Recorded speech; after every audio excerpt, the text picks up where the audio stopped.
პაპილომავირუსი. რა უნდა ვიცოდეთ ამ საშიში ინფექციის შესახებ? რას გვირჩევენ მედიკოსები და ვინ შეიძლება აიცრას პაპილომავირუსის ვაქცინით? თემაზე უფრო მეც ჩვენი სიუჟეტიდან შეიტყობთ. ბექაპირულმა დღეს პაპილომავირუსის საწინააღმდეგო 9 კომპონენტიანი ვაქცინა გორმედის იმუნიზაციის კაბინეტში ჩაიტარა. ამბობს, რომ ვაქცინა მის ჯანმრთელობას სხვადასხვა მძიმე დაავადებებისგან დააზღვევს. დღეს გორმედის სამედიცინო ცენტრში ჩავიტარებ პაპილომავირუსის საწინააღმდეგო აცრა.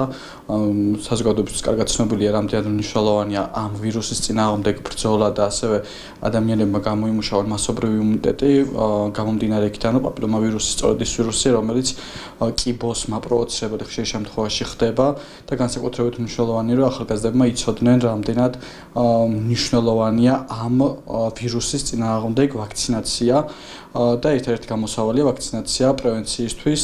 დღეს მდგომარეობით საქართველოში ეს ვაქცინა არის უფასო და ყველამ უნდა გამოვიყვანოთ ის შესაძლებლობა, რადგან საზოგადოებამ გამოიმუშაოს მასობრივი იმუნიტეტი აი ამ ვირუსის წინააღმდეგ და ამით რა თქმა უნდა ონკოლოგიური დაავადებების მაჩვენებელსაც ერთიურად შევამცირებთ. მოსახლეობას ვაქცინაციისკენ მოუწოდებს ექიმი პედიატრი ნანა განჯელაშვილი. კვალიფიციური მედიკოსი ამბობს, რომ პაპილომავირუსის ვაქცინაციით ადამიანების სხვადასხვა ორგანოების სიმსივნეებს და სქესობრივი გზით გადამდებ პაპილომავირუსის უფრო მეტ შტამს აიცილებენ თავიდან.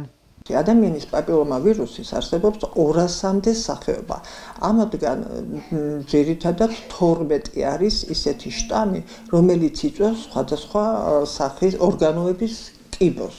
ასეთებია გარეთა სასქესო ორგანოებისა, პირხახისა, საშვილოსნოსი და სხვა სიმსივნეები.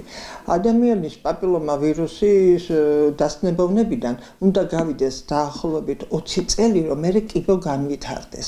ამიტომ ეს რომ არ მოხდეს, შემოტანილია ვაქცინა ამჟამად არის გარდასილის სახელწოდებით.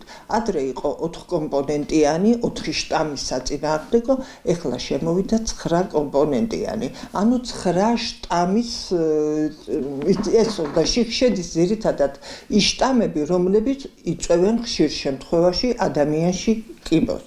ეს ძალიან დიდი მიღწევაა. ეს არის მეორე ვაქცინა ჰეპატიტის მერე, რომ შეგვიძლია ჩვენ ავიცილოთ ამ ვაქცინაციით კიბოს განვითარება ორგანიზმში. გორის საზოგადოებრივი ჯანდაცვის ცენტრში ამბობენ, რომ ვაქცინაციასთან ერთად რეკომენდირებულია მოქალაქემ სკრინინგი ჩაიტაროს, რითაც თავიდან იქნება ისეთი დაავადების აცილება, როგორიც საშვილოსნოს ხელის კიბოა. მარიამ გიუნაშვილის თქმით, უფასო ვაქცინაციის ჩატარება ხელმისაწვდომი სოფლის ამბულატორიებსა და სამედიცინო დაწესებულებებშია. ყველა სამედიცინო დაწესებულება, რომელიც არის იმუნიზაციის მიმწოდებელი, ყველა სამედიცინო დაწესებულებაში აქვს შესაძლებლობა მოსახლეობას, რომ აცრა ჩაიტარონ. მათ შორის სოფლად ოჯახის ექიმებთან.